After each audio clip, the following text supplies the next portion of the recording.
high school and they're treating me like I'm an old lady. Not graduated from high school. Oh, from college, excuse me. I have to thank you for being here, Dan, to correct me. So that was the first time, and then you know, I had never been on a train or flown on an airplane, and I was at that time making my own reservations and flying places and taking the train places. And I think that doing that then prepared me for the time that we went to Europe after Grandpa Bart died.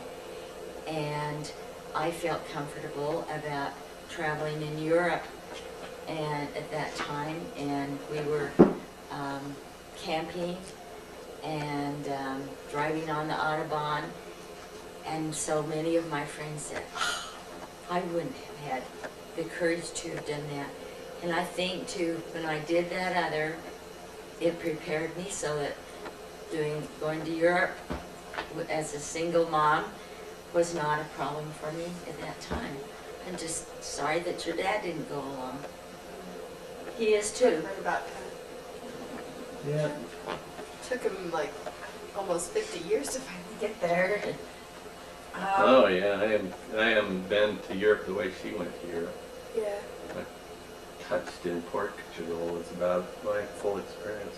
But hey, that But was we're- a good experience. Yeah. And it was with your daughter. Yep, 2010 will. Yeah. Well, Go and again. you knew when President Bush was going to the Azores, you knew where he was going. Right. Did you? Yeah, he went like. My friend Robin emailed me. She's like, he was in the Azores. I'm like, oh, how cool. Yeah. I know where that is. No one else did. Nope. It was funny. Right. Well, let's get on with the other question. Did you have a favorite teacher? What was he or she like, and how did they influence you? Well, I do remember one teacher in junior high that, again, made a special effort. Her name was Mrs. Paneer, and we took a class called Community Problems. That was a civics class. Now, what grade was that? I'm sorry, I missed it. That was when I was the first year in junior high. And she told me that she had someone that she wanted me to meet. So she introduced me to my friend, LaRue Ma Hathaway. And we became fast friends. And then there was another friend at the same time, Helen Crowther. That's interesting that a teacher introduced you to LaRue. Yeah, she introduced me to LaRue and to Helen Crowther. Helen moved to California. I didn't ever keep up with Helen like I did LaRue, but LaRue and I have been fast, dear friends ever since that teacher. Remind these girls who LaRue is so that they... LaRue's father was Governor Ma of the state of Utah at the time that, time of the war, or right after. I don't think they'll relate to that as much as the fact that her husband is the branch president up in Brighton, Ben Hathaway. Ben Hathaway. And they live year-round up in Brighton. Yeah, they have that cabin right there. And so what was your teacher's name that introduced you? Miss what? Miss Paneer, P-A-N-N-I-E-R. That's so cool that you were able to stay friends that whole time. Yeah. Awesome. And she, because of that, I think I really took and because of LaRue, I think, became very interested in politics. Huh. And we went up to the Capitol and sat in on some of the sessions there. Huh. I've never done that. And it was fascinating. And then, in maybe the last 10 or 15 years, I was on the Women's Legislative Council up at the Capitol. And it's always been something, politics have always been something I was very interested in. And then my father was interested in politics too. So it's interesting how just something like that can start a lifelong interest in something. Awesome. Did you work as a child, and if you did, what did you do? Yes, when I was in high school, I worked for Arbacks. And prior to that time, every time you go in Arbacks, I don't know if Bonnie has this recollection, the elevator, they had elevator girls. And they were always the Miss Salt Lake or Miss Utah girls who were there on the elevator, and they'd stand there and going up, and you go up, and there were just a whole bevy, maybe four or even four of these elevators, and always these attractive young women. Well, I went to Arbacks, and they gave me the back elevator, the freight elevator. But I was working in the personnel office at that time, and they would need a relief on the back elevator, and I worked that. That was scary because it was open, and you always had to The door didn't close? Or it was open on all four sides? You know, just a cage, and you could look out. It was just wire. It was not glass or enclosed.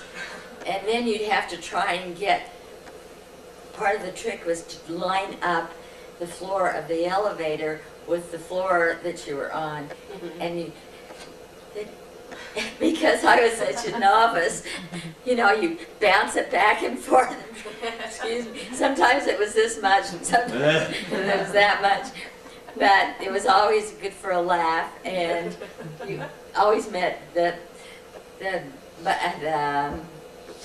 stock boys, and everyone, all the employees had to be on the back elevator, and it was fun.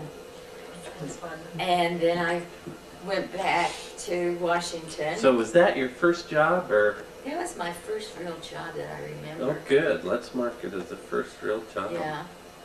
As And elevator girl at Arbacks. well, I really worked in the personnel office, sort of as their runner and file girl, and then because Wait a minute, so I'm mixed up. Was your first real job the elevator girl or working in the personnel office? Working in the personnel office, but they had her run the elevator sometimes.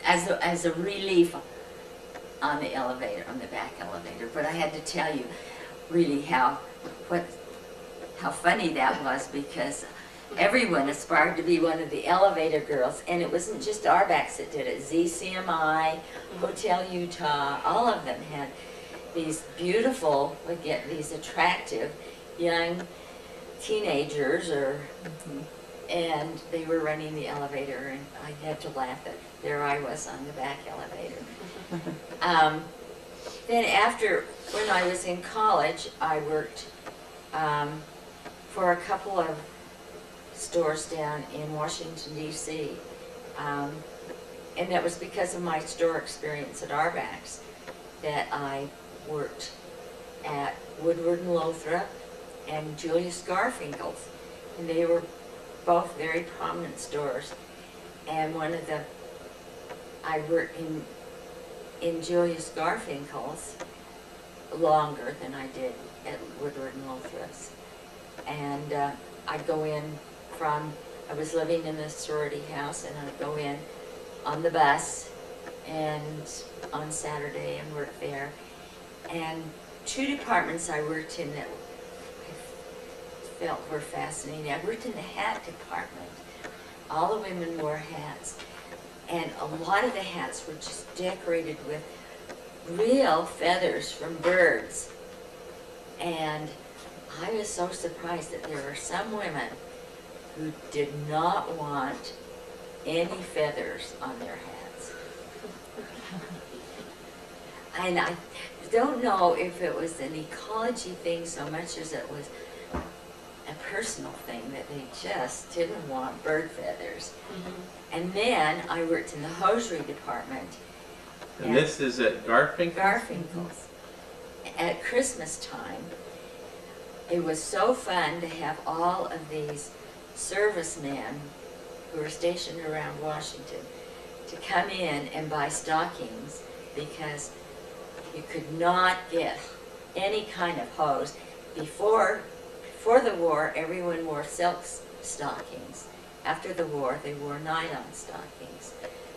And I think it was still silk stockings that we were selling at that time. And wasn't that because they had to use the silk or something to make parachutes? yeah, yeah. So silk stockings, certain men would come and you'd go down underneath the counter and find some hose for them and for them to give to their girlfriends.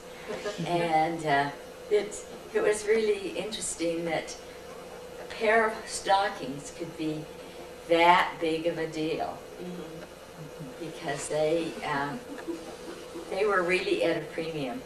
Forget the chocolates, let's get some stockings!